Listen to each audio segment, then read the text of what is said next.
This is Andi Purewal for Boxing Social, and I'm delighted to be joined by the youngest of the Fury clan, Tommy Fury. Tommy, how you doing? I'm good, mate. How are you? I'm all good, thanks. Good to hear you doing well. How much are you looking forward to getting a chance to fight in Leicester on Saturday night? Yeah, really looking forward to it. Obviously I've never boxed here before.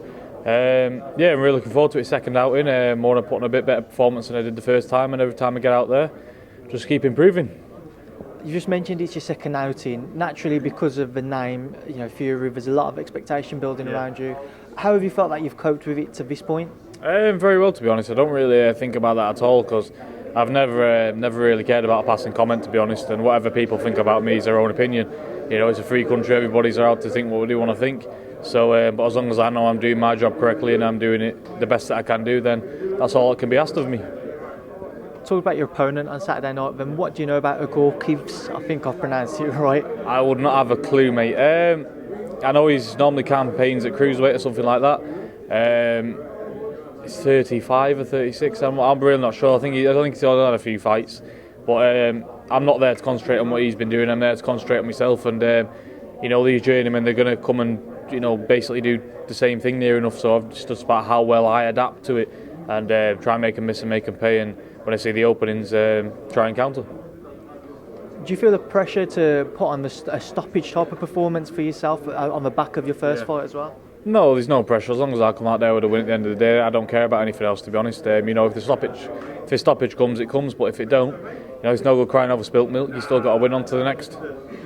What have you been working on with Ricky over these past few months since your last outing? A lot more, going forward. I mean, it's not. It's all been there. It has been there. It's just about bringing it out of me. Like now, I'm throwing a lot more shots. I'm going forward a lot more. The pressure's I'm putting the pressure on a lot more. And these are all signs you're going to see on Saturday night. You've obviously got this amazing physique, which I have to bring up because I can imagine when people see that, they instantly do think knockout artist. He's going to go and just walk for everyone. Yeah. What are your thoughts when people maybe consider that and take that type of assumption? I don't know. I assume myself as like a boxer puncher, to be honest. I can punch. There's power there, obviously. And I'm 19. I'm not going to hit my man strength for another good few years. So, there's no rush at the end of the day. But I don't like to think of myself as a one-trick pony. Always a banger and that's it. I can do multiple. I can box on the back foot. I'd like, at the end of it, I want to be the full package. And I believe that's going to come.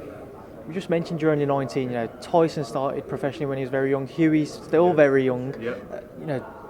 Where does it work in terms of your progression? Do you see yourself boxing for 10, 15, 20 years even? Yeah. Or do you see yourself try and win European or world titles, whatever your ambition is, and then get out as soon as possible? Yeah, I mean, at the end of the day, it's a hard sport to break through in, but obviously I've got the right breakthroughs there. Due to my last name, Anti-Note to Frank Warren, and I'm very thankful for what they're doing for me. And each time I go out there, I'm going to try and put on the best show I can put on for them. And everybody else that's supporting me, because at the end of the day they pay their good money to see me. And as for my progression, like you say, 19, there's no rush at the end of the day. I'm here to I'm learning on the job. It's about fighting, get the right fights at the right time, and improve day by day. And I feel like that's what I'm doing now. But over this, from my first fight to now, I feel like I've improved tenfold. At this early stage of your career, it's only your second fight. You're going in with journeyman, as you mentioned. Yeah. Is it kind of like a frustrating period in the sense that you want to prove that you're above that, but you also need these learning curves so that you don't slip up and you don't have any banana skins? No, of course. I mean, at the end of the day, everyone needs the journeyman fights to learn, and especially me having not a very extensive amateur background, I need to learn on the job. So these fights are good for me, and when the time's ready, my team and my trainer Ricky think it's the right time to step up, then we'll step up, we'll go from there. So even though it's early doors into this year, what have you spoken to Frank or Ricky and the rest of your team about as to what you'd like to achieve as the year goes on?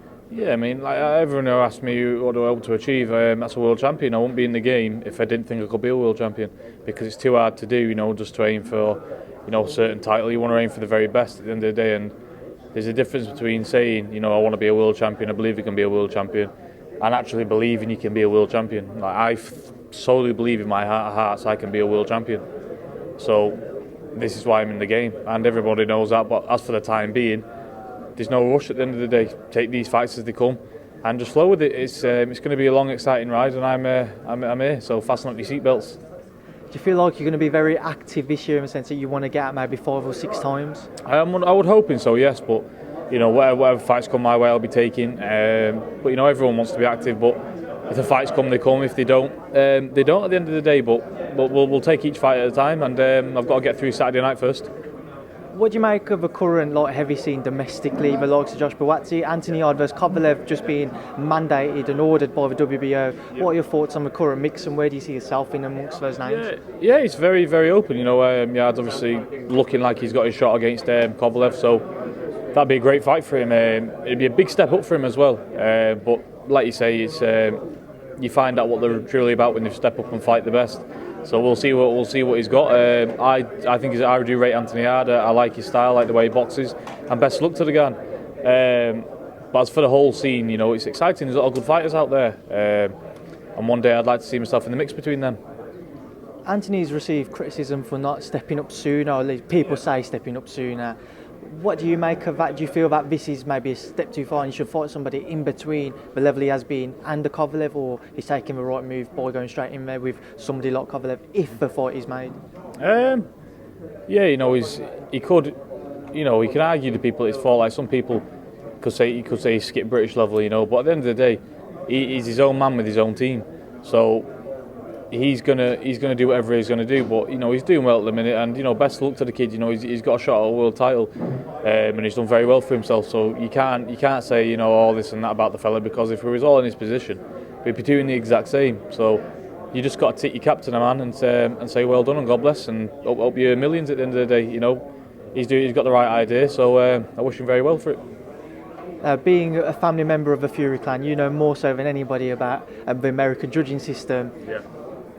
Anthony Yarde's manager and trainer, Andi Ajayi, come out and say that if the fight happens, it's got to happen in London because they don't want a decision robbery in America. Yeah. Do you agree and understand why they want that? Yeah, of course. I mean, the old phrase, it doesn't come from nowhere. I mean, it's hard to get a win abroad. We all know that. And being, stacked, the odds stacked against him, which I think they will be. He needs, he's going to need every advantage, to be honest. And you don't want to be going into the fight worrying about judges, which you shouldn't even be worried about anyway.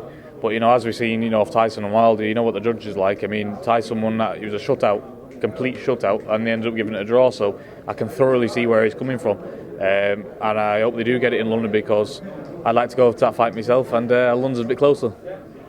Another question on the back of that, then. Say if you was in their position and you was offered the fight, would it be a matter of for you, it's got to happen in England, or you wouldn't take the fight at all? Because that seems to be the gist of what their team is saying. Yeah, I mean, I'd try every button to get it where I wanted it to be, but alternatively, you get your shot at a title, and you can't be in a position to say, oh no, I want this, I want that. Let's face it, you are the challenger and he's the champion, so you've got to go over there and you've got to snatch the world title these days. You can't win and just pussyfooting around. You've got to go in there and take the belts off them. So you try, but if need be, you go over there, you do everything you can, and at the end of the day, and if you're ready for a world title, you should be winning convincingly at the end of the day. And Kovalev now, in Yarde's case, he is getting on, and he's there for the taking, some would say. Still a very dangerous fighter, but he's going to be the weakest he's ever been, considering his age and how long he's been around. And just to obviously touch on your brother, Tyson, how's he been looking in camp now, getting ready for his first American showing with his new ESPN deal? Oh, he's looking marvellous, probably the sharpest I've seen him. If the Tyson that I've seen in the gym now would have fought the Wilder in December, Tyson would have KO'd him, easy. He's looking a lot more stronger and sharper.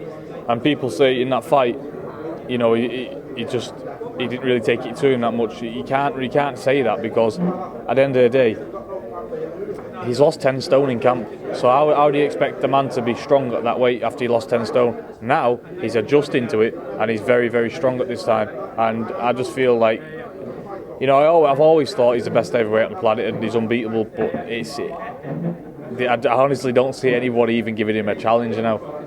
He's in the gym, he's on fire, mate, and he does things that you should not meant to in the boxing ring, right? He does things that you don't teach in the boxing ring.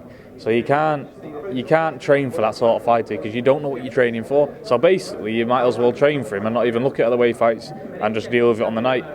So that's the calibre that these other two heavyweights have got to deal with. But I hope these fights get made, and we all want to see them, because as a fan in myself, I'd love to see the Joshua and Tyson match. We've already seen Wilder, we already know what's happened there. So let's move on to the Joshua fight. Just before I come on to those, I was just looking at you then, and I could see like you was explaining seeing Tyson in camp, and it's almost as if like just thinking about what you've seen, you're almost in awe of him. Even though he's your brother, you're in awe of seeing him work so well. Is that what it's like for you? Yeah, of course. Every day I see him in the gym, because obviously we're in the same industry, and I am working very hard to get what he's got. You just look at him and think, my God, you are some man. Like, I don't know how he's doing it. Like, I've seen him at 30 stone do 15 rounds back to back with solid class heavyweights. You just think, do you know what? You're a one-off, pal. And if I can have 10% of your game, I'll be more than happy. So I'm in awe of him every day. And to just touch on those names that you mentioned, Tyson's new deal with ESPN and Top Rank. I spoke to Frank over the last couple of days. He said that his fights will be taking place in America now. Do you think with Tyson with ESPN Top Rank, Deontay committing to Showtime and turning down DAZN and other offers, and AJ with Matchroom and Sky Sports, the network politics will mean that those fights will not happen? We can say blame it on the networks and this and that, but at the end of the day, even before everyone signed these big deals, the fights weren't getting made anyway. They were still saying, oh no, we can't fight this, we can't fight that, this terms, that terms. The fights still weren't getting made. So if the fights will get made eventually, and they're at the top now where if they want these fights, the fights can get made. How come Tyson decided against taking Deontay's rematch offer the first time round when he had the warm-up bout, if that's how you call it, first? I wouldn't know, mate. What, the reason why he's not took it now, like the rematch? The rematch, yeah. I wouldn't know, mate. You'd have to speak to Tyson about that. I just know one thing, that he's fighting, should be fighting out in the summer, and whoever he fights is going to be a sellout crowd, and it's going to be a very entertaining night. Are you looking to get on the undercard of that? Hopefully, mate. We'll see. Tommy Fury, I appreciate your time. Best of luck with Saturday night, and thank you for speaking to Boxing Social. Cheers, mate. Thank you.